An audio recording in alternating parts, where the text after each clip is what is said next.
तो बिहार में जबरदस्त और प्रचंड जीत हुई है एनडीए की। ऐसा लग रहा है कि एनडीए की आंधी में राहुल गांधी उड़ गए, तेजस्वी यादव उड़ गए, महागठबंधन उड़ गया, लेफ्ट की पार्टियां उड़ गई। साथ ही साथ डिप्टी सीएम के दावेदार मुकेश सहनी की पार्टी अपना खाता तक नहीं खोल पाई। अभी तक के रुझानों के अनुसार एनडीए 202 पर, महागठबंधन 35 पर, जन स्वराज पार्टी 0 पर और अदर्स 6 पर आगे हैं, जिसमें से 5 सीटें एआईएमआईएम जीत चुकी है। एक अन्य के खाते में जो सीट जाती हुई दिखाई दे रही है, उसमें बीएसपी ने अभी तक लीड बनाकर रखी हुई है। इस जीत के बाद पीएम मोदी दिल्ली के बीजेपी मुख्यालय पहुंचे, जहां पीएम मोदी का भव्य स्वागत हुआ। इस मौके पर पीएम मोदी ने कहा कि कांग्रेस ने बिहार का अपमान किया है।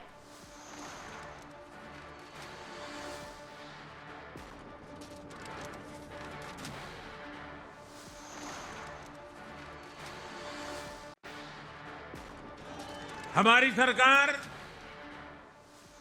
छठ को यूनेस्को की हेरिटेज लिस्ट में शामिल करने का प्रयास कर रही है। लक्ष्य ये है कि पूरा देश, पूरी दुनिया इसके महत्व से, इस संस्कृति से जुड़ सके। आपने भी इस बार देखा है कि जब इस बार छठ पूजा के दौरान रेलवे स्टेशनों पर छठी मैया के गीत गूंजे, तो हर कोई इस पावन पर्व में सम्मिलित होता दिखा।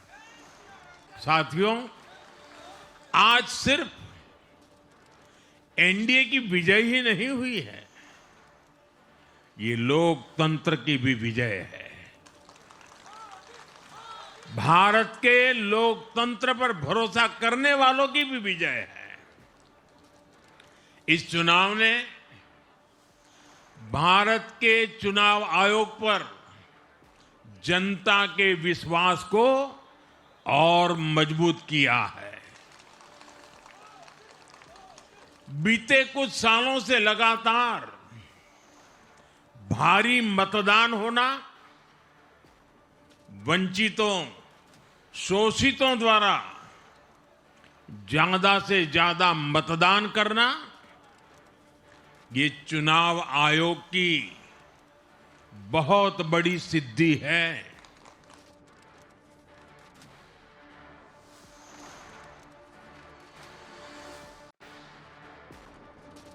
प्रधानमंत्री नरेंद्र मोदी ने साफ साफ कहा कि वो छठ का अपमान करते हैं और हम छठ को यूनेस्को की वर्ल्ड हेरिटेज फेस्टिवल्स के अंदर लिस्ट कराना चाहते हैं, जिसके लिए उनकी कोशिश लगातार जारी है। पीएम ने अपने सिग्नेचर स्टाइल में गमछा हिलाकर जो है बिहार की जनता का अभिवादन किया। बिहार में कमोबेश अभिवादन इसी तरह से किया जाता है और प्रधानमंत्री अपने तमाम बीजेपी कार्यकर्ताओं से मुखातिब थे। छठ पूजा को ड्रामा बताया राहुल गांधी ने, यह आरोप जेपी नड्डा ने भी लगाया, यह आरोप अमित शाह जी ने भी लगाया, यह आरोप प्रधानमंत्री मोदी ने भी लगाया। सर, आपको लगता है ग्राउंड पर ये बात पहुंची है, ये संदेश पहुंचा है? क्योंकि छठ के तुरंत बाद चुनाव थे और कई सारे लोग छठ की पूजा के बाद बिहार में इन चुनावों के लिए रुक गए थे। देखिए, छठ बहुत संवेदनशील पूजा है, पर्व तो है नहीं है, कोई फेस्टिवल नहीं है, पूजा है। इसको लेके लोग काफ़ी ज़्यादा, मुझे लगता है हाइपर सेंसिटिव, जो एक संवेदनशील होते हैं, बहुत ज़्यादा संवेदनशील होते हैं।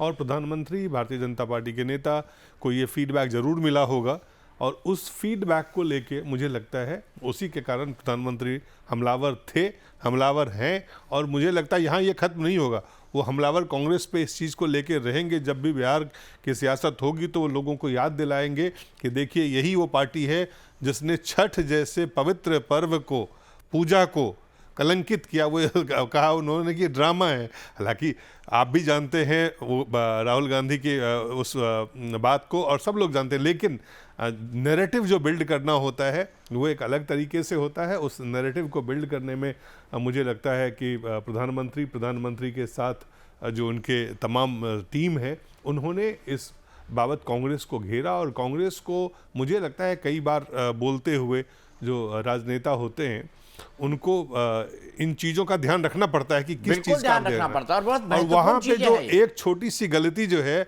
आपके लिए लोगों को भावना को आपको आहत करने जैसा मतलब दिखता है या नहीं दिखता है, लेकिन प्रधानमंत्री ने, अमित शाह ने, जेपी नड्डा ने, तमाम लोगों ने, योगी जी ने भी कहा कि भाई आप छठ जैसे पूजा को कैसे इस तरह से कर सकते हैं। तो मुझे लगता है कि राहुल गांधी या उनके जो गठबंधन के लोग हैं या उनके जो नेता हैं, उनको बहुत ज़्यादा ध्यान रखना पड़ेगा कि वो ऐसे समय में चुनाव लड़ रहे हैं, ऐसे चुनाव मशीन के साथ आमने सामने है जहां पर कि उनकी एक भी गलती को बख्शा नहीं जाएगा।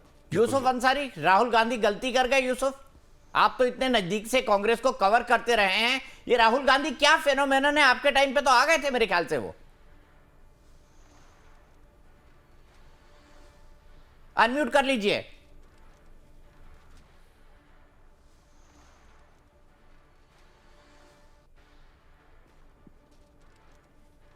जी दीपक, आपने सही कहा।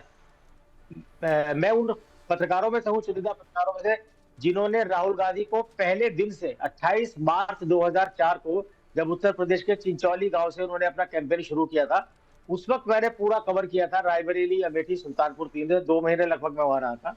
तो मैं तब से राहुल गांधी को कवर कर रहा हूँ, उनके राजनीति में आने के पहले दिन से।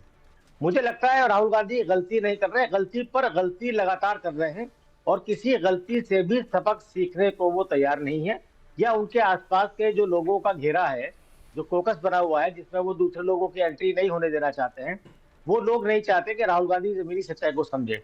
इसमें कोई शक नहीं है कि राहुल गांधी राजनीति को, दिशा को बदलना चाहते हैं, कांग्रेस को बदलना चाहते हैं। उसके लिए उन्हें जो सही लगता है उस पर उन्होंने काफी मशक्कत भी की है, लेकिन जो जमीनी एक जनता का मिजाज है, उसको पढ़ पाने में, उसको समझ पाने में नाकाम है। जिस दिन वोट चोर गद्दी छोड़कर नारा राहुल गांधी ने दिया था, मैंने उसी दिन कहा था कि ये चौकीदार चोर से भी ज्यादा डिजास्टर्स साबित होगा। कांग्रेस को इससे कोई फायदा होने नहीं जा रहा है। ये एकदम गड़े मुर्दे उखाड़ने की तरह है, क्योंकि वोट चोरी का 2023 में कर्नाटक के विधानसभा चुनाव हुए थे, आज 2025 चल रहा है। 2 साल के बाद राहुल गांधी को याद आया कि साहब कैसे कैसे वोट चोरी वहां पर हो गई। वो वहां की बात कर रहे थे जहां उनकी अपनी पार्टी जीती थी, अपनी पार्टी की सरकार चल रही है। उसके बाद उन्होंने हरियाणा का मामला भी उठाया। इसका कोई मतलब नहीं है। जैसे आज बिहार के चुनाव हो रहे हैं, अगर कांग्रेस के किसी बड़े नेता के पास या राहुल गांधी के पास या किसी भी नेता के पास इस तरह का कोई सबूत है कि चुनाव में धांधली हुई है, चुनाव आयोग ने गड़बड़ी की है या इलेक्ट्रॉनिक वोटिंग मशीन में कुछ गड़बड़ी हुई है, तो आज के आज उसे उसके तथ्य पेश करने चाहिए। और अगर आज वो नहीं पेश करते हैं तो आगे 4 महीने बाद पेश करते हैं, 6 महीने बाद पेश करते हैं। इसका कोई मतलब नहीं है। चुनाव क्रिकेट मैच की तरह होता है, हर क्रिकेट मैच अलग होता है। आंकड़े लगाकर हम अंदाजा जरूर लगा सकते हैं कि कौन सी टीम जीतेगी, आंकड़े किसके पक्ष में है, लेकिन उस तरह चुनाव, हर चुनाव एकदम अलग होता है, उसका मिजाज अलग होता है, मुद्दे अलग होते हैं, हालात अलग होते हैं। तो हर चुनाव के लिए एक अलग रणनीति दिखाई पड़ती है। एक पंच लाइन में आपको बताओ दीपक जी, कांग्रेस के अंदर एक चीज की जो सबसे ज्यादा कमी है, वो ये कमी है कि कांग्रेस के अंदर जीत का जुनून नहीं दिखता कहीं भी। राहुल गांधी अपनी पार्टी में, संगठन में तमाम तरह के बदलाव कर रहे हैं, लेकिन अभी संगठन को मजबूत कर रहे हैं। मैं कहता हूं कि राहुल गांधी को नरेंद्र मोदी की अभी हाल ही में वो स्पीच जरूर सुननी चाहिए जो नरेंद्र मोदी ने नमो ऐप पर बूथ लेवल कार्यकर्ताओं को संबोधित करते हुए बताया था। उन्होंने बताया चुनाव में बूथ लेवल कार्यकर्ताओं का और बूथ मैनेजमेंट का सबसे बड़ा रोल होता है। राष्ट्रीय मुद्दे, टिकटों का बंटवारा, उम्मीदवारों का चयन, ये अपनी जगह है, लेकिन आखिर के जो 15 दिन होते हैं जब चुनाव में कैंपेन शुरू होता है, मतदान होता है, वो 14 दिन में आपको अपना बूथ कैसे मैनेज करना है, अपने मतदाताओं को किस तरह से मैनेज करके मतदान केंद्र तक लाकर उनके वोट डालना सुनिश्चित करना है, ये सबसे महत्वपूर्ण होता है चुनाव में। यहाँ कांग्रेस बात खा रही है। अगर हम बिहार की बात करें तो कांग्रेस ने करीब करीब 60 सीटों पर चुनाव लड़ा, तो बाकी की जो 180 सीटें के आसपास बची, वहां तो कांग्रेस का कोई कार्यकर्ता ही नहीं है। वो कार्यकर्ता आरजेडी के लिए, किसी दूसरी पार्टी के लिए क्यों काम करेगा, क्योंकि उसका तो कोई इंटरेस्ट है ही नहीं। उसे मालूम है कि साहब उससे का नंबर कभी चुनाव में टिकट मिलने के लिए आएगा ही नहीं। तो ये तमाम ऐसी चीजें हैं जिस पर कांग्रेस को सोचना चाहिए। मुझे लगता है 2003 में शिमला चिंतन शिविर के बाद कांग्रेस में कोई ढंग का चिंतन शिविर नहीं हुआ जिसमें कांग्रेस या तो अपनी आइडियोलॉजिकल या अपने संगठन के तौर पे आमूलचूल परिवर्तन करके आगे बढ़ने के बारे में सोच सके। 2003 यूसुफ, में मैंने आखिरी तो शिखर सुना सम्मेलन राहुल शिमला में गांधी हुआ फिर था, विदेश जिसमें चले गए हैं, मस्कट या लंदन गए। हो सकता है चले गए हो, क्योंकि ये तो एक अनवरत सिलसिला है। हम लगातार देख रहे हैं कि जब भी महत्वपूर्ण मौके होते हैं वो देश से विदेश चले जाते हैं। हो सकता है वो चले गए। मेरे पास इस बारे में कोई पुख्ता जानकारी फिलहाल नहीं है। नहीं, मैंने पढ़ा था कहीं पे और कई जगह चल रहा था कि राहुल गांधी एक बार फिर विदेश की तरफ निकल चुके हैं बिहार का खत्म होने के बाद। नवीन जी, मैं आपके पास आऊंगा, मुकेश रंजन जी मैं आपके पास आऊंगा। मेरे साथ सोनाली भी जुड़ी हुई है, सोनाली जनसुराज, सोनाली आनंद जनसुराज की स्पोक्स पर्सन है। आज बेहद इंपॉर्टेंट है क्योंकि उनकी पार्टी ने एक इतिहास रचा है।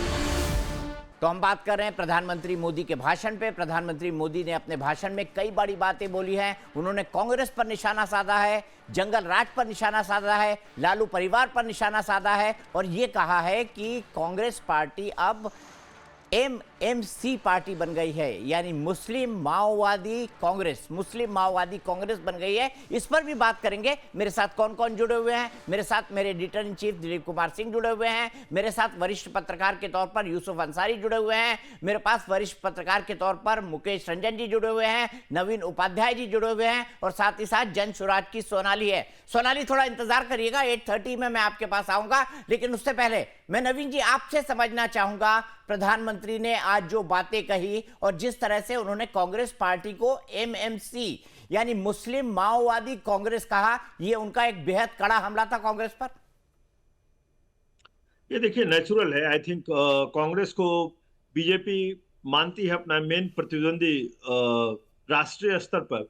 तो जब भी देखिएगा, जब भी कभी भी कोई ओकेजन रहता है तो बीजेपी का अटैक कांग्रेस पर रहता है, रीजनल पार्टीज पर नहीं रहता है। रीजनल पार्टी पर वो उतना ध्यान नहीं देते हैं, लेकिन कांग्रेस पर क्योंकि मानते हैं कि कांग्रेस एक प्रतिद्वंदी है राष्ट्रीय स्तर पर, और अगर राष्ट्रीय स्तर पर कोई लीडर है जो बीजेपी की नैरेटिव को काउंटर करने की कोशिश करता है तो वो राहुल गांधी है, चाहे राहुल गांधी कितना भी बड़ा फेलियर हो। तो प्राइम मिनिस्टर ने ये जो अटैक किया है वो बहुत सोची समझी अटैक है और नेचुरल है इस तरह का। और अभी जो हम लोग एक बात कर रहे थे राहुल गांधी के बारे में, इस बहुत अनफॉर्चुनेट है। देखिए दीपक जी, जब तक जो लीडर ऑफ अपोजिशन है उसमें एक सिंसियरिटी नहीं दिखाई दे कि वो बीजेपी, अगर आप हर तरीके से आप वोट चोरी का आरोप लगा रहे हैं, आप जो भी आरोप लगा रहे हैं, हो सकता है सही है गलत है जो भी हो, आप में वो दिखाई ही नहीं देता है कि आप सिंसियर हैं पॉलिटिक्स में।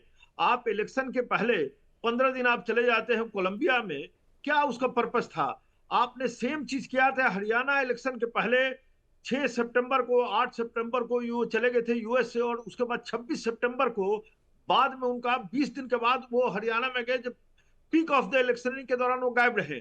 अभी आपने सही कहा, फिर वो बाहर चले गए हैं। हमको नहीं लगता है कि वो टोटली, आप देखिए इलेक्शन के एक दिन पहले कहाँ थे वो, तो मध्य प्रदेश में जंगल सफारी को देख रहे थे। पार्टी, हम बिहार से आते हैं, इतने दिनों से हम बिहार को कवर कर रहे हैं।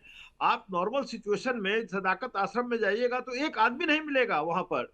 नहीं, आज हमने सदाकत आश्रम, नवीन भाई जब आप बैठे थे तब दिखाया था, आपने देखा था ना, सदाकत आश्रम में कुर्सियां खाली पड़ी हुई थी और सिर्फ राजेश राठौर नाम के एक शख्स थे। खुद राजेश राम तो कुटुंबा में अपना संघर्ष कर रहे थे, लेकिन इतने भी कार्यकर्ता नहीं थे जो बैठ के पार्टी के लिए नारे लगा सके।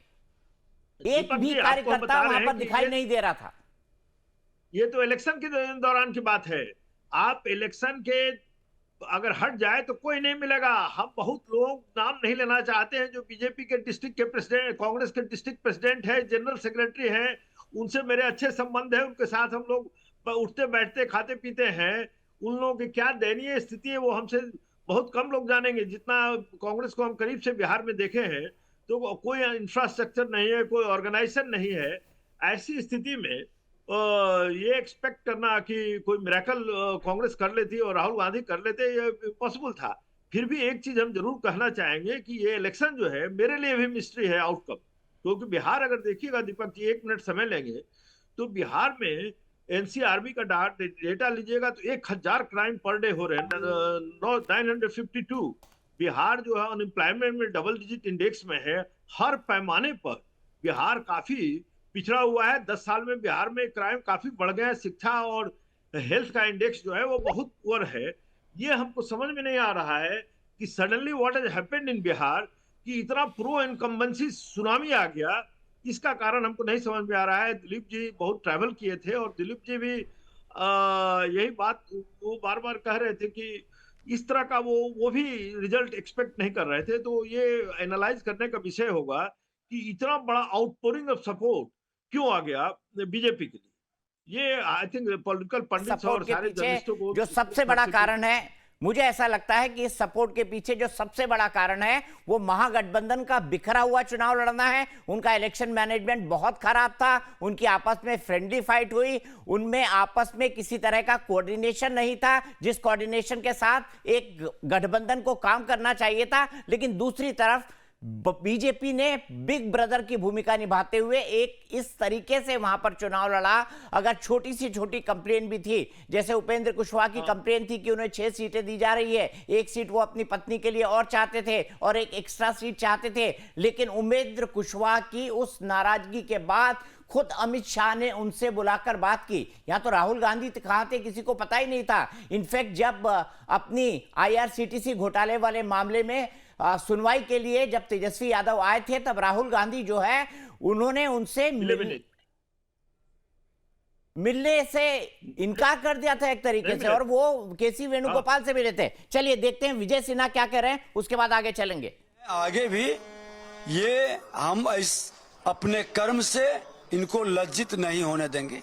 Sir, single largest party BJP बन के उभरी है इस चुनाव में, क्या अभी भी आप लोगों का नारा वही रहेगा कि नीतीश मुख्यमंत्री थे, हैं और आगे रहेंगे? भारतीय जनता पार्टी सामूहिक नेतृत्व का पार्टी है और हमारा नेतृत्व ने जो निर्णय लेता है हम उसको स्वीकार नहीं करते, स्वागत करते हैं और हमारा नेतृत्व इस पर स्पष्ट कर चुके हैं, इसलिए इस पर कहने की जरूरत नहीं है। अपनी जिम्मेदारियों के लिए कोई दावेदारी सर, आपकी खुद की जिम्मेदारियों के लिए कुछ दावा करेंगे आप? मैं तो कल भी कार्यकर्ता था, आज भी हूँ, कल भी रहूंगा। एक कार्यकर्ता कोई दावेदारी नहीं करता, कार्यकर्ता नेतृत्व के निर्णय पर हर तरह से सेवा के भाव से खड़ा रहता है। महागठबंधन बिहार से 2010 में भी साफ कर दिया गया था, लेकिन 2 बार गलती से पिछले दरवाजे से आने के बाद वो जिंदा हुआ। लेकिन उनकी संविधान और संवैधानिक संस्था के विरुद्ध जिस तरह से माहौल खड़ा किया, बिहार के लोगों को ठगने का जो प्रयास किया, हर घर में नौकरी देने की बात, 30,000 रुपया सब लोगों को देने का वो जो कथा कहानी रचे, भ्रम का वातावरण फैलाए। बिहार की जनता ने कहा कि जो कहता है वो करता है, डबल इंजन की सरकार। ये राजद कांग्रेस के लोग जो अप्पू और पप्पू हैं, वो निश्चित तौर पर बिहार को सिर्फ कलंकित और बदनाम करते हैं। जिन लोगों ने बिहारी को गाली देता था उसको बुला के बिहार में सम्मान करता था, बिहार के लोगों ने उसको ऐसी सजा दी है कि अब दोबारा ये हिम्मत नहीं कर पाएंगे।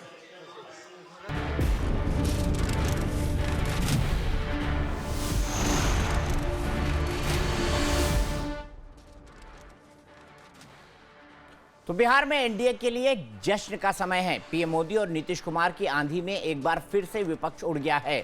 सीएम नीतीश का काम और पीएम मोदी के नाम का जादू ऐसा चला कि विपक्ष दूर दूर तक मैदान में नजर नहीं आया। एक तरफ मोदी और नीतीश ने एक दूसरे के साथ मिलकर प्रचार किया, जबकि दूसरी तरफ महागठबंधन लगातार अपने मतभेदों में गिरा रहा, जिसका नतीजा सबने देख लिया।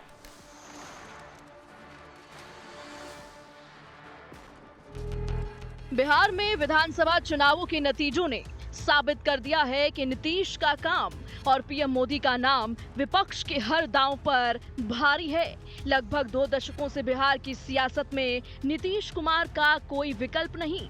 दूसरी तरफ पीएम मोदी का जादू ऐसा है जिसे काट पाना विपक्ष के लिए आसान नहीं। आपको बता दें कि बिहार चुनाव में एनडीए नेताओं ने विकास के लिए डबल इंजन की सरकार को अनिवार्य बताया। पीएम मोदी ने कई रैलियों में डबल इंजन की सरकार को जरूरी बताया और इसका असर नतीजों में साफ दिख रहा है। आप खुद सोचिए, जो लोग छठ पूजा को ड्रामा कह सकते हैं, वो बिहार की परंपरा का कितना सम्मान करते होंगे।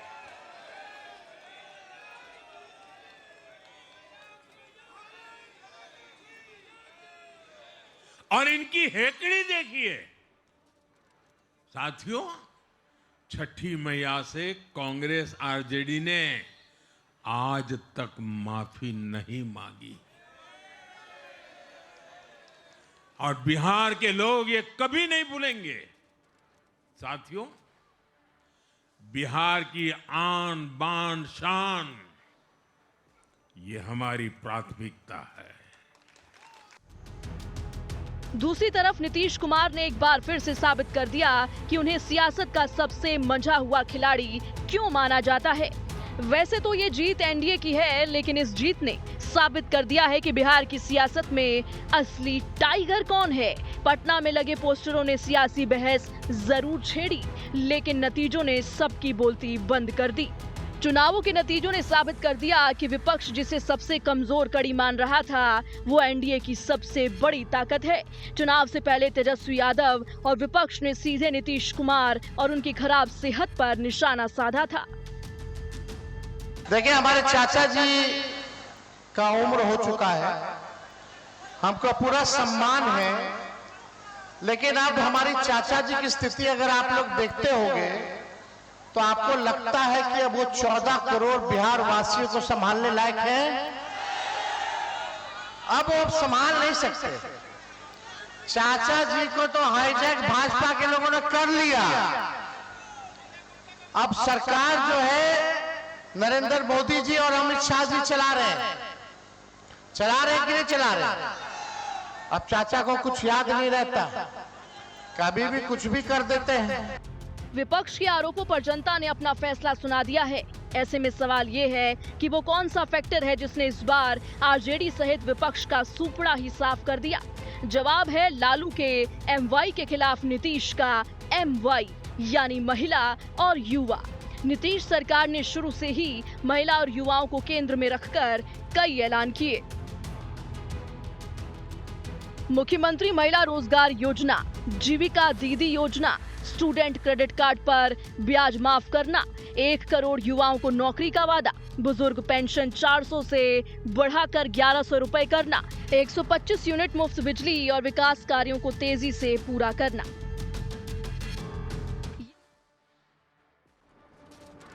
तो इसी पर बात करने के लिए मेरे साथ यूसुफ अंसारी जुड़े हुए हैं, मेरे साथ मुकेश रंजन जुड़े हुए हैं, मेरे साथ नवीन उपाध्याय जुड़े हुए हैं और मेरे साथ मेरे editor in chief Dilip Singh जुड़े हुए हैं। दिलीप सर, आपको एहसास हो गया था कि नीतीश कुमार को इस बार एहसास था कि हो सकता है कि एंटी इनकम्बेंसी मुझ पर हावी ना हो जाए या एंटी इनकम्बेंसी मुझ पर भारी ना पड़ जाए, इसीलिए चुनाव आते आते आखिरी 2 महीनों में उन्होंने इतने सारी फ्रीबीज बांट दी, इतनी सारी योजनाएं कर दी, इतना सारा मानदेय बढ़ा दिया, इतनी सारी तनख्वाह बढ़ा दी कि उसका एक ओवरऑल इंपैक्ट इस चुनाव में देखने को मिला है। ये सिर्फ एक पक्ष है दीपक जी जो आप गिना रहे हैं। उन्होंने जितना चीज़ पुश किया, फटाफट निर्णय लिए, वृद्धा पेंशन बढ़ा दिया, महिलाओं को पैसा पहुंचा दिया, युवाओं के लिए तो बहुत सारे उन्होंने तुरंत काम किए। लेकिन एक पक्ष और है, नीतीश जी के जो कुछ महीनों से जो उनका जो जैसे गमला रख देना राष्ट्रगान के समय में, तो कई लोगों को ये लगने लगा कि वो बीमार हैं। और मुझे लगा वो बीमारी उनके लिए जिस तरह से तेजस्वी यादव ने उनको अचेत कहा या बाकी लोग सवाल उठा रहे थे, नीतीश जी ने उस चीज़ को सहानुभूति में बदला है कि मुझे ये लगता है ये दूसरा पक्ष है कि उन्होंने उस चीज़ को, उस क्राइसिस को उन्होंने अवसर में, अपॉर्चुनिटी में बदला। जितना प्रशांत किशोर ने कहा कि इस बार तो बिल्कुल नहीं बनेंगे, 25 सीटें भी अगर जेडीयू की आ गई तो मैं राजनीति से संन्यास ले लूंगा, इन तमाम चीजों ने और नीतीश कुमार के सिंपैथी फैक्टर को और बढ़ाया। और क्योंकि उन्होंने लगातार 20 साल से उस वर्ग को, उस जनाधार को इंटैक्ट, उसके प्रति उनका एक कमिटमेंट रहा है कि जिसको वो महादलित कहते हैं, जिसको अति पिछड़ा कहते हैं, जिसको वो महिलाएं कहते हैं, ये 3 अभेद रूप से उन्होंने स्तंभ जो खड़े किए थे अपने लिए साथ में बीजेपी का, मुझे लगता है बहुत फायदा हुआ। और लोग ये सोचते रहे कि उनके स्वास्थ्य को लेकर तमाम चिंताएं व्यक्त करें, लेकिन जितनी चिंताएं लोगों ने, विरोधियों ने उनके ऊपर उसको हमला किया, उसको जैसे आपने भी बताया कि उन्होंने पूछा कि भाई अगर कोई बुजुर्ग हो जाए तो क्या उसको घर से फेंक देंगे क्या? तो उन्होंने एक सहानुभूति बटोरने का काम किया इसके प्रति भी। बाकी तो चीजें हैं ही। तो अब तो हमारे साथ अगर सोनाली आनंद, बिल्कुल सर, सोनाली सवाल हमारे मन में सुबह से कुलबुला रहा है कि अब प्रशांत किशोर क्या करेंगे, तो सोनाली आनंद से आप ही पूछिए सर। मैं तो ये जानना चाहता हूँ, प्रशांत किशोर तो अब संन्यास लेंगे, तो संन्यास अगर वो लेंगे तो कौन अगला सुप्रीमो कौन होगा जन स्वराज का, या नहीं लेंगे? सोनाली जी। जी जी जी जी बिल्कुल। आप जिस एक वर्बटम का रेफरेंस ले रहे हैं उसको समझना जरूरी है कि ये वर्बटम या फिर ये कोट अनकोट जो आप कह रहे हैं कि मैं अगर 25 सीट आई तो मैं इस पॉलिटिक्स को छोड़ दूंगा, ये उस समय कहा गया था, उस संदर्भ में कहा गया था जब बिहार की राजनीति इथिक्स पे चल रही थी। जब आप मॉडल कोड ऑफ कंडक्ट का वायलेशन करते हैं और 10,000 रुपए उस दौरान भी सारे महिलाओं को पहुंचता है और उस वक्त आप नीति का निर्वहन ना क्या करें, सोनाली जी, आप भी पहले ही चुनाव में विक्टिम कार्ड खेलने लग गए, पहले ही चुनाव में विक्टिम कार्ड खेलने लग गई आप। पे वो उस अपने स्टेटमेंट को अवॉइड करें, ये बिल्कुल भी यहाँ पे सही नहीं है। जब बिल्कुल जी, आप पहले ही चुनाव में विक्टिम कार्ड खेलने लग गए। मेरे साथ ये हो गया ऐसा। अरे किसी ने जबरदस्ती तो नहीं कहा था ना प्रशांत किशोर को कि आप ये बयान दीजिए कि अगर 25 सीटों से ज्यादा नीतीश कुमार आते हैं तो मैं राजनीति छोड़ दूंगा। किसी ने उनके सर पर बंदूक रख के ये बयान तो नहीं दिलवाया था ना, उन्होंने अपनी मर्जी से दिया था। तो अब अपने कथन पर स्टैंड करें, वो राजनीति छोड़ दें। वो तो एक्सपर्ट है इन चीजों के, और वो तो एक्सपर्ट है इन तमाम चीजों के। सर ने बिल्कुल सही कहा, एक्सपर्ट वो हैं। अगर ये बात तभी लागू होती जब हर एक कैंडिडेट या हर एक पार्टी अगर लेवल फील्ड पे खेले तो ये बात मायने रखती है। आप लेवल फील्ड पे ना खेलें, आप अपने तंत्रों का फायदा उठाएं, आप हार्ड कैश लोगों को पहुंचाएं, वहां पे थिक्स कोई मायने नहीं रखता। लेकिन जब हम एक स्टेटमेंट देते हैं और आप स्टेटमेंट लेके पीछे पड़ जाते हैं, उसके पीछे का बैकग्राउंड भी देखना होगा।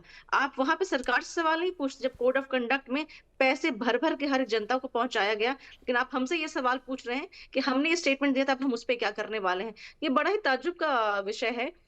कोड ऑफ कंडक्ट में हत्याएं हो जाती हैं, सरकार पर सवाल नहीं उठती। कोड ऑफ कंडक्ट, अरे अब चुनाव खत्म हो गया सोनाली जी, ब्रेक लीजिए। वही बात फिर रिपीट, अब चुनाव खत्म हो गया सोनाली जी, ब्रेक लीजिए। अगर इथिक्स है तो वो सबके लिए है।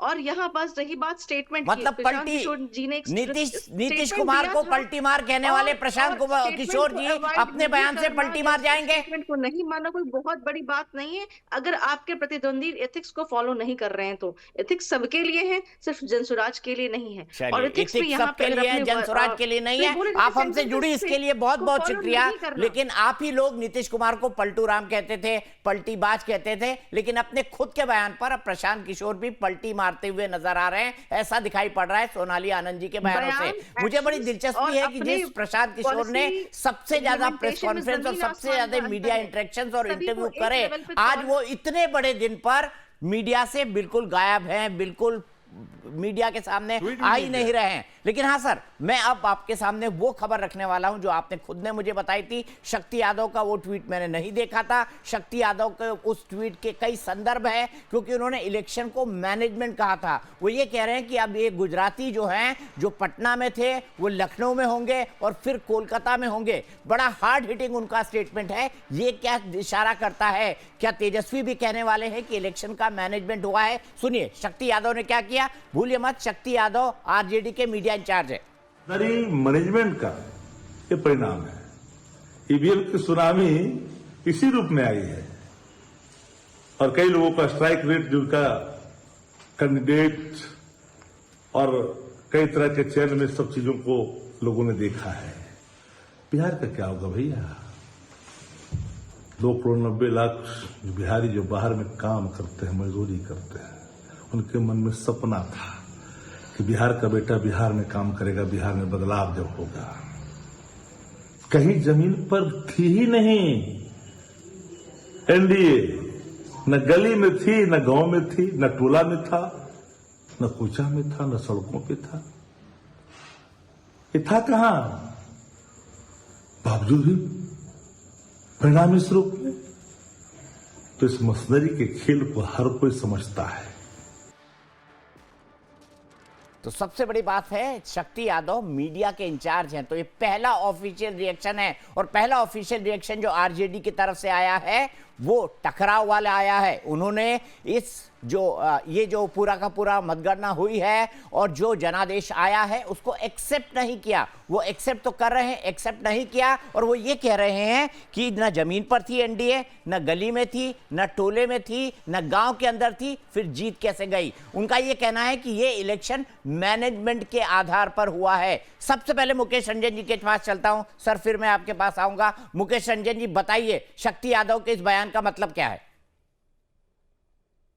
टकराव? शक्ति यादव वो पुराना राग अलाप रहे हैं, और जब चुनाव हारेंगे वो इस तरह का अलाप करेंगे।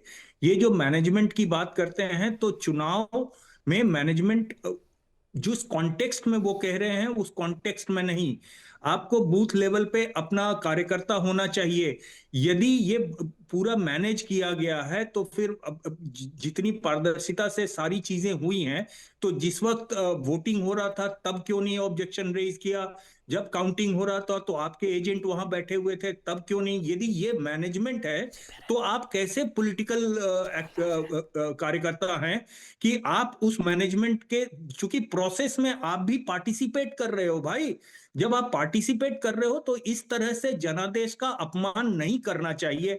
और यदि कन्फ्रंटेशन लेते हैं तो वो ये कन्फ्रंटेशन क्योंकि यही लोग कहते हैं कि हम डेमोक्रेसी, कॉन्स्टिट्यूशन सब बचाने के लिए निकले हैं, तो कॉन्स्टिट्यूशन और डेमोक्रेसी जब बचाना है तो आप जनादेश को आप ह्यूमिलिटी के साथ एक्सेप्ट क्यों नहीं करते हो? ये बहुत मतलब एक अजीब सी और गलत परंपरा बैठ रही है इस कंट्री में, जो कि मुझे लग रहा है कि डेमोक्रेसी के लिए ये बड़ा खतरा है बनिस्बत की जो वो एलिगेशन लगाते हैं। वो मेरे कहने का मतलब है कि जो चुनाव की प्रक्रिया है वो 2004 में भी वही थी, 2009 में भी वही थी। मैं लोकसभा चुनाव की बात कर रहा हूं, वो कर्नाटक के चुनाव में भी वही थी, वो पिछले बार के बंगाल चुनाव में भी वही थी, झारखंड के चुनाव में भी वही थी। तो उस प्रक्रिया में आपका हर एक कार्यकर्ता इन्वॉल्व रहता है, हर स्टेज पे इन्वॉल्वमेंट होता है। जो आपका बीएलए है, जो आपका बूथ लेवल एजेंट है, वो बैठता है। एसआईआर के टाइम पे भी उनका पार्टिसिपेशन था। सो हर लेवल पे political party is one of the biggest stakeholder after the electors. तो ठीक है, ये इतना ज्यादा पार्टिसिपेशन दिया जाता है इलेक्टोरल प्रोसेस में, तो जिस वक्त जब हो रहा हो उसी वक्त वो, यदि आपको ऐसा लगा, यदि कोई आपके पास एविडेंस है, तो उसी वक्त उस बात को रेज करो और वहीं पे उसका निदान होना चाहिए। ये नहीं कि हार गए तो फिर मतलब लाठी पीटने प्रेस कॉन्फ्रेंस करके बोलने लगे कि वोट चोरी हो रही है। होता यही है कि जब इलेक्शन की प्रोसेस चल रही होती है तब ना बीएलओ बोलता है, ना उनका एजेंट बोलता है, ना कोई और बोलता है, लेकिन बाद में जब चुनाव हार जाते हैं तो तर्क ढूंढे जाते हैं, एक्सक्यूजेस ढूंढे जाते हैं, और ये एक परंपरा सी बन गई है। मुझे समझ नहीं आता पॉलिटिकल पार्टी जो इतनी मेहनत से चुनाव लड़ती हैं वो जनादेश को मन से स्वीकारना क्यों नहीं सीखती। ये अपने आप में एक बहुत बड़ी बात है। अब शक्ति यादव ने तो ये बात कही। शक्ति यादव सर संजय यादव के सबसे ज्यादा करीबी हैं। संजय यादव वो शख्स हैं जिनको जयचंद कहते हैं, तेज प्रताप यादव। तेज प्रताप यादव ने आज भी तेजस्वी को फिलॉसफी कहा। उन्होंने लिखा है अपने सोशल मीडिया पर, तेजस्वी को फिलॉसफी कहा, और तेजस्वी को फिलॉसफी कहने के साथ साथ उन्होंने कहा है कि हम जयचंदों के कारण हारे हैं। शक्ति यादव क्या जो हमले संजय यादव पर होने वाले हैं उसको बचाने की कोशिश कर रहे हैं? सर दोनों को बचाने की एक साथ वो उनके दो निशाने पे चीज़ें हैं। एक तो जाहिर है जो बात आपने कही, संजय यादव के सबसे करीबी हैं, तो संजय यादव के ऊपर जो हमले होना है तय है, जो ऑलरेडी जिसकी शुरुआत तेज प्रताप ने पहले ही कर दिया। तो ये भी एक पक्ष है। इसका दूसरा पक्ष है जो वो कह रहे थे, जो शक्ति यादव है, क्या उनको ऐतिहासिक जो या जिस तरह से मतदान हुआ वो नहीं देख पा रहे थे? वो कहते किसी ने सोचा था। ये बात सही है, 6 और 11 तारीख को जो मतदान हुआ है दीपक जी, उस मतदान के जो ऐतिहासिक मतदान जो वहाँ के लोगों ने किया, इसकी कल्पना किसी ने नहीं की थी। जितने भी राजनीतिक विश्लेषक हैं, नवीन जी भी हैं यहाँ पे हमारे साथ, यूसुफ अंसारी भी है, आप उनसे, जनसुराज के जो प्रवक्ता हैं उनसे भी आप पूछ सकते हैं क्या उन्होंने इसकी कल्पना की थी कि इस तरह से बिहार के लोग निकल के, भारी तादाद में निकल के लोग वोट करेंगे। तो अगर ऐतिहासिक मतदान हुआ 6 तारीख को, तो 11 तारीख को और 14 तारीख को परिणाम आ रहे हैं। तो इस तरह के परिणाम के लिए आपको क्यों नहीं तैयार रहना चाहिए था? जो बात शक्ति यादव कह रहे हैं कि एनडीए कहीं नहीं था, ऐसा नहीं था। हम लोग भी ग्राउंड पे थे, लगातार हमने ये कहा कि कांटे की टक्कर है, लेकिन एज जो है वो एनडीए के पक्ष में। लगातार ये मैंने कहा, और ये जमीन से हमारे संवाददाता ने, हमारे सहयोगी ने, सब लोगों ने इस बात को कहा कि हाँ ये स्थिति है। लेकिन प्रचंड मतदान के बाद प्रचंड परिणाम के लिए तैयार अगर आप नहीं हैं, उसको अस्वीकार करते हैं, आप बहाना ढूंढते हैं अपने किसी नेता को बचाने के लिए, अपने सहयोगी को बचाने के लिए, तो लोकतंत्र में अगर आपकी आस्था इस तरह की होगी तो लोगों का जो विश्वास है आपके ऊपर कम होगा। राहुल गांधी के रास्ते पर उनको नहीं चलना चाहिए, उनको स्वीकार करना चाहिए कि बिहार के मतदाता ने आपको विपक्ष में इतनी सीटें दी है, वो भी आपके पक्ष में है। और जहां जहां आप देखेंगे मेजॉरिटी ऑफ सीट्स में जहां पे आरजेडी है, वहां पे उनके पक्ष में बेहतर मतदान, ठीक है हार जीत तो कुछ सीट के कुछ जो अंक है उससे हुआ है, लेकिन आप नंबर 2 पे हैं, नंबर 3 पे हैं, नंबर 1 पे हैं। तो ये जो लोकतंत्र है उसको आप कम से कम दागदार मत करिए। इसको, ये एक महत्वपूर्ण पक्ष है। मैं बिल्कुल नहीं चाहूँगा कि इस तरह से ये खास करके जो मेन अभी एलओपी थे, अभी तक लीडर ऑफ अपोजिशन थे Tejashwi Yadav, chief minister in waiting थे, तो अब वो चीफ मिनिस्टर के वहाँ पे सामने खड़े हो गए कि ये फेस है महागठबंधन के। उसके बाद अगर आप ये बात कहते हैं, मुझे नहीं लगता ये शोभनीय है। जो उनका पूरा बयान है वो लगता है, जो आपने पहले कही कि सबसे पहले संजय यादव को बचाना चाहते हैं, उसके बाद तेजस्वी यादव को भी कवर दे रहे हैं, तो ये इससे ज़्यादा मैं इसको कोई बहुत महत्वपूर्ण तरीके से नहीं देखता हूँ। हालांकि आधिकारिक रूप से किसी प्रतिक्रिया है, ये आधिकारिक रूप से पहली प्रतिक्रिया है। यूसुफ, कोई एक्सक्यूज ढूंढ रहे शक्ति यादव? ऐसा ही दिखाई दे रहा है कि चुनाव हार जाए तो उसके बाद एक प्रेजेंटेशन लेके आ जाओ और कहो मैंने हाइड्रोजन बम फोड़ दिया, उसी तरह का ट्वीट उनका दिखाई दे रहा है।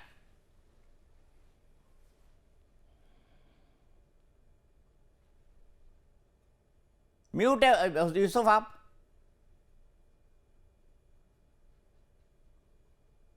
जी दीपक, सही कहा आपने। अभी महागठबंधन की तरफ से कोशिश यही है कि इस हार का ठिकरा भी चुनाव आयोग पर फोड़ दिया जाए या सिस्टम में फोड़ दिया जाए, एसआईआर में फोड़ दिया जाए। दरअसल कांग्रेस में आत्मचिंतन, आत्म अवलोकन की परंपरा खत्म हो चुकी है। जो राहुल गांधी को पसंद है, आसपास के नेता बुरा कहते हैं, बगैर इस बात की परवाह किए कि इससे पार्टी को कितना नुकसान होगा। ये बात नहीं है। कांग्रेस बहुत अच्छा बेहतर थी, हर चुनाव में बेहतर सकती थी, लेकिन कांग्रेस गलतियों से सबक नहीं सीख पा रही है। एक अमेरिकन प्रोफेसर है डॉक्टर डेविड जे श्वार्ट्ज, उनकी एक किताब है बड़ी सोच का बड़ा जादू, the thinking of magic big, the magic of thinking big. उसमें एक कोट कहा गया है कि अगर कोई काम आप ठीक वैसे ही करते हो जैसे कि आपके पहले लोगों ने किया है, तो यकीन जानिए आपको वही नतीजे मिलेंगे जो आपसे पहले लोगों को मिले हैं। तो जहां तक मैं पढ़ पा रहा हूँ, बिहार का चुनाव कांग्रेस ठीक उसी तरह लड़ रही जैसे उसने 2 साल पहले राजस्थान, छत्तीसगढ़ और मध्य प्रदेश का चुनाव लड़ा था, और पिछले साल हरियाणा का, महाराष्ट्र का चुनाव लड़ा था। तो वही नतीजे आ रहे थे बिहार में, उसको वही नतीजे आए। कांग्रेस के एक बड़े वरिष्ठ नेता ने टिकटों के बंटवारे के बाद कहा था, हमने पूछा आपसी बातचीत में कि क्या उम्मीद है, क्या होगा बिहार में, तो उन्होंने कहा कि नहीं सरकार तो हम लोग नहीं बना पाएंगे, और मैंने आपकी पार्टी का क्या होगा, तो उन्होंने बहुत साफ गोई कहा कि मुझे लगता है कि हम सिंगल डिजिट में रहेंगे। यानी कि उन्हें इस बात का एहसास था कि हम कितनी बुरी तरह हार रहे हैं, उसके बावजूद जीतने के लिए कोशिश नहीं की गई। हमारे एक प्रोफेसर हिस्ट्री के, जब हम बीएससी में थे, उन्होंने पहले दिन एक बात बताई कि बेटा एक बात हमेशा याद रखना कि किसी भी काम का रिजल्ट उसी दिन आ जाता है जिस दिन उस काम को शुरू करते हो।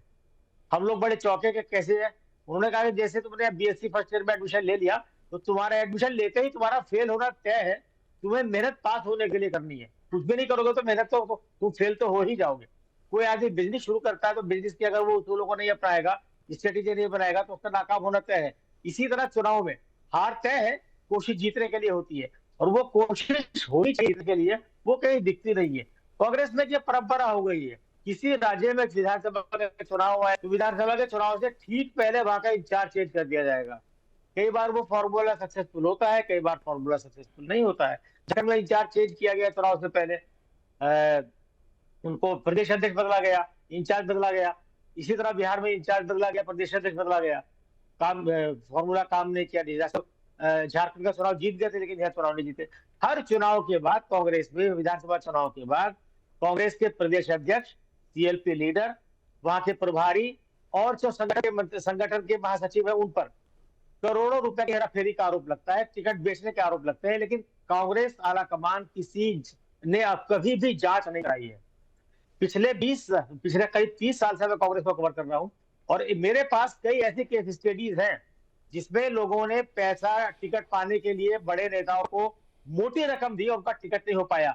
मामला कांग्रेस अध्यक्ष सोनिया गांधी अध्यक्ष थी, उन तक पहुंचा, राहुल गांधी अध्यक्ष रहे, उन तक पहुंचा, अब खड़गे जी अध्यक्ष है, उन तक पहुंचा। उनके पास शिकायतें जाती हैं और वो सारी शिकायत उस दिन टोकरी में फेंक दी जाती है। किसी मामले की कोई जांच नहीं होती, किसी पे कोई जिम्मेदारी तय नहीं होती। जब जिम्मेदारी तय नहीं होगी तो पार्टी में सुधार कैसे होगा? संगठन सर्जन के नाम पे जो कवायद चल रही है कांग्रेस के अंदर, वहां जिला अध्यक्ष बनने के लिए भी लोग पैसा दे रहे हैं। तो ये हालत तो हो गई है कांग्रेस की। तो मुझे मैं पहले भी ये बात आपके प्रोग्राम में कई बार कह चुका हूं कि कांग्रेस के अंदर मुझे कहीं जीत का जुनून नहीं दिखता है।